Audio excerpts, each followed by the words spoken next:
নমস্কার, বং ভাইবসের আরও একটি নতুন ব্লগে সকলকে জানাই অনেক অনেক ওয়েলকাম।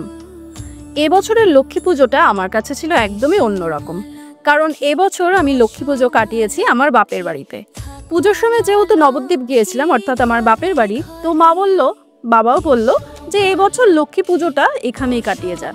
তো তাই ভাবলাম যে এবছর লক্ষ্মী পুজো বাপের বাড়িতেই কাটাই। তো চলুন এবছরের লক্ষ্মী পুজো আমি কিভাবে কাটালাম, কি করলাম সারাদিন দেখে নিন আমার সাথে। তো আগের দিন বেরিয়েছিলাম আমি আর মা, কিছু টুকটাক কাজ ছিল সেটা করার জন্য। আর বাড়ির বাইরের থেকে দেখিয়ে দিলাম পুজোর দিন কেমনভাবে সাজানো হয়েছিল আমার বাপের বাড়িটা। তো বাড়িতে ঢুকেই ফ্রেশ হয়ে ধোয়া জামা কাপড় পরে আমরা বসে পড়েছিলাম বানানোর জন্য নারকেলের নাড়ু, তিলের নাড়ু, খই পাকানো এসব করার জন্য। তো দেখতেই পাচ্ছেন এখানে একদিকে মা বসেছে খই বাছার জন্য, আর আমি কিন্তু একদিকে নারকেল কুড়িয়ে নিচ্ছিলাম। তো নারকেল কুড়িয়ে রেখে দিয়েছি সাইডে। মা এবারে গুড় জাল দেওয়া আরম্ভ করে দিল। এরপর কিন্তু আমাদের পরপর সমস্ত রান্না, মানে অর্থাৎ মায়ের ভোগের জন্য যেগুলো বানানো হয়েছিল সেগুলো বানানো হবে। তো এদিকে কিন্তু আমার বাবাও কাজের হাত লাগিয়ে দিয়েছিল। তো এবছরের সমস্ত কিছু কিন্তু আমি, মা আর বাবা আমরা তিনজন মিলেই করেছিলাম। তো এদিকে খই পাকানো চলছে। খই পাকানোটা আমি করেছি, আর বাবা কিন্তু অন্যদিকে করছিল তিলের যে নাড়ু তৈরি করা হয়েছিল সেটার প্রস্তুতি। আর এদিকে আবার মা করছিল তিলের তক্তি বানানোর প্রস্তুতি। তো আমরা তিনজন কিন্তু তিন রকম কাজ ভাগ করে করছিলাম, যাতে খুব তাড়াতাড়ি সমস্তটা হয়ে যায়।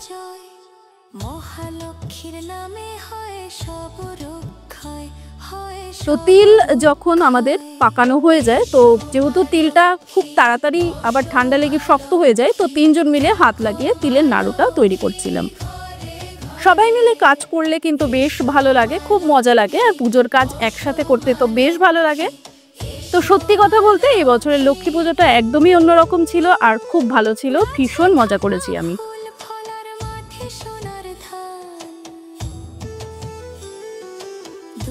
তো এদিকে আমি আবার নারকেলের নাড়ু তৈরি করার জন্য নারকেলটাকে পাক দিচ্ছিলাম।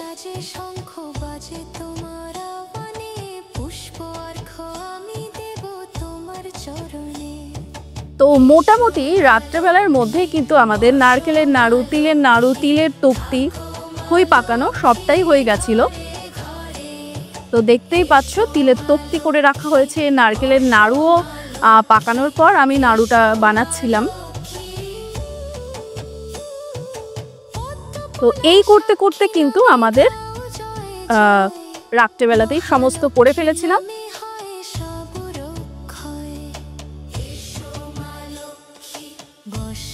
এরপর পরের দিন শুরু হলো আবার পুজোর প্রস্তুতি করা।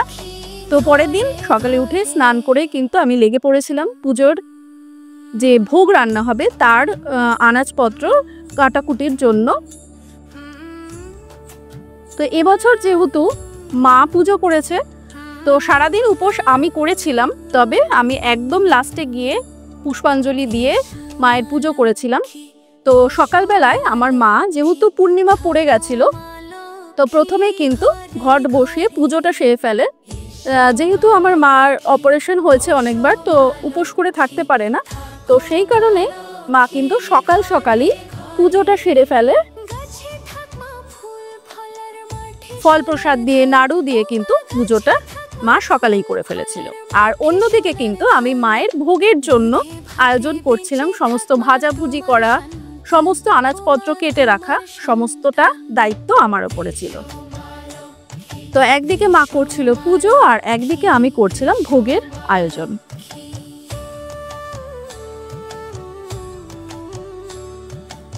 তো দেখতেই পাচ্ছেন মাও কিন্তু অন্যদিকে পুজো করছিল। পুজোর আয়োজন শুরু হয়ে গেছিল সকাল থেকেই আমাদের বাড়িতে।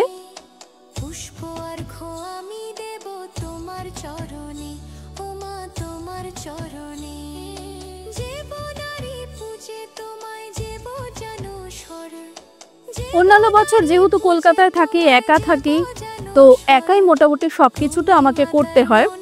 তো এবছর যেহেতু বাপের বাড়িতে ছিলাম, অনেক বছর পর, পুজোতে সাধারণত আমি থাকি না বাপের বাড়িতে, তো অনেক বছর পর থেকে সবাই মিলে একসাথে পুজোর আয়োজন করে বেশ ভালো লেগেছিল। তো যাই হোক, এই দিকে কিন্তু মা সকালের যে ভোগ সেটাও দিয়ে দিয়েছিল, ফল প্রসাদ, নাড়ু, এই সমস্ত দিয়ে কিন্তু মায়ের প্রথম পর্বের পুজো কমপ্লিট।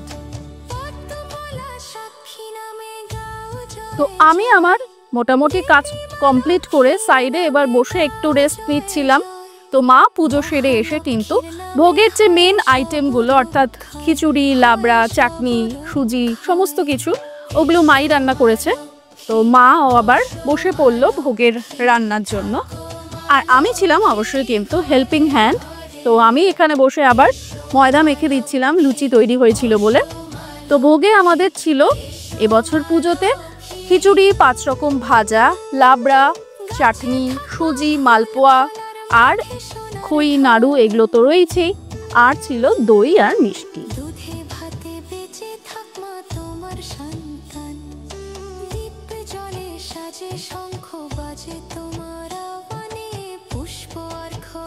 কিছুক্ষণ মা রান্না বান্না করার পর আমি বললাম তুমি একটু সাইডে বসো, এবার আমি একটু লুচিগুলো ভেজে ফেলি। তো লুচি ভাজা আরম্ভ করলাম আমি।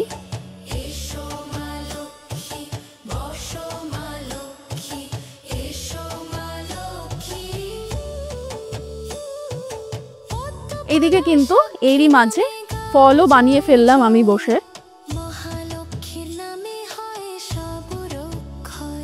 রান্নাবান্না কিন্তু মোটামুটি কমপ্লিটের দিকেই ছিল, একদম লাস্টে ডিসিশন নেওয়া হয়েছিল যে মালপোয়া বানানো হবে।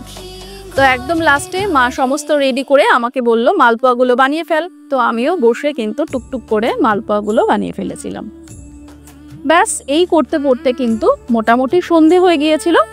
আর সন্ধ্যের সময় কিন্তু আসল যে পুজো অর্থাৎ পাঁচালি পড়া, সন্ধ্যারতি করা, তারপরে আসল যে ভোগ যেগুলো বানানো হয়েছিল সেগুলো দিয়ে মাকে আবার পুজো দেওয়া হয়েছিল।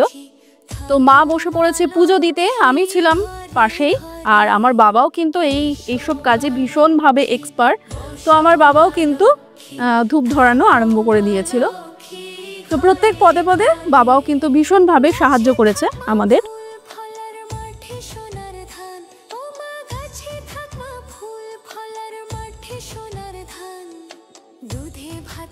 আমার বাপের বাড়িতে পাড়াতে মানে প্রত্যেকের বাড়িতে বাড়িতে আমাদের নিমন্ত্রণ থাকে। তো এবছরও সেটা ছিল। অন্যান্যবার যেহেতু আমি নবদ্বীপে থাকতে পারি না, তো এবছর যেহেতু ছিলাম, তো প্রত্যেকে এসে বলে গিয়েছিল আমাকে যে যাস এবার আমাদের বাড়িতে প্রসাদ খেতে।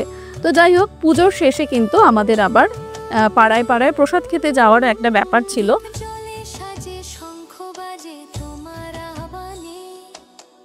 তো এদিকে মা আবার পাঁচালি পড়া শুরু করে দিল। তো এই সময়টা বসেছিলাম আমি সামনেই। আমি কিন্তু সারাদিনই উপোস করেই ছিলাম, একদম পুষ্পাঞ্জলি দিয়ে তবে কিন্তু আমি আমার উপোসটা ভেঙেছিলাম।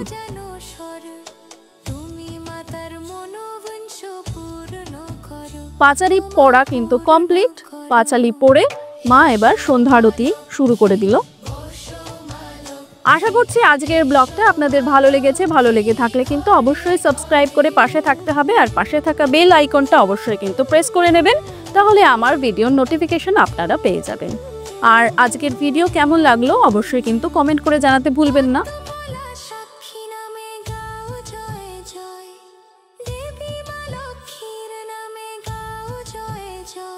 তো পুজো শেষে কিন্তু এবার প্রসাদ খাওয়ার পালা। তো চলছিল চাল কলা যেটা থাকে সেটা মাখামাখির ব্যাপার।